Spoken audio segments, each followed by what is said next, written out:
Pythagore a ici émis la notion de deux types de demi-tons, le demi-ton chromatique et le demi-ton diatonique.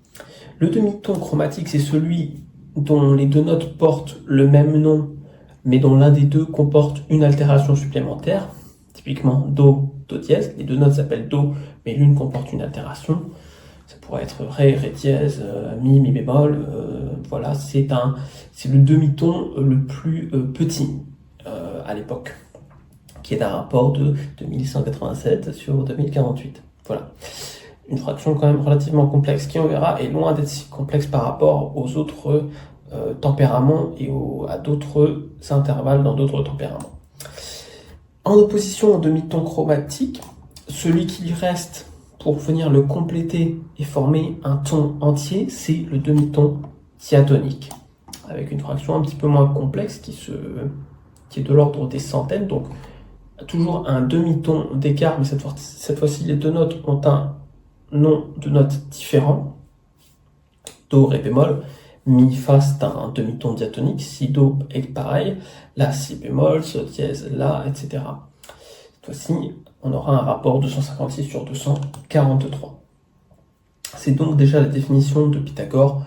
Il y a deux types de demi-tons. Avec le tempérament mésotonique, on va pas venir simplifier les choses. Ici, on va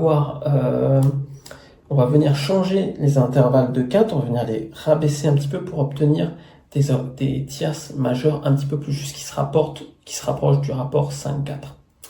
Pour ceci, ça va avoir pour conséquence de modifier évidemment aussi les demi-tons. Le demi-ton chromatique fera 5 puissance 7 quarts divisé par 2 puissance 13 demi.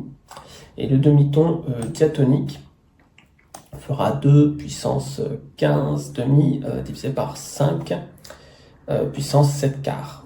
Ce sont des fractions, comme vous pouvez voir, qui sont assez compliquées à mettre en place. Et il est largement plus simple de les mettre sous forme de puissance, à voir même si on peut vraiment les mettre en forme de décimale, tout simplement, pas de façon précise, je pense pas, mais en tout cas, si on veut les mettre en fraction décimale, ça fera quelque chose d'à peu près égal, pas très précis. Et sur le tempérament égal, ça fait un rapport de racine douzième de 2. Voilà, donc pareil.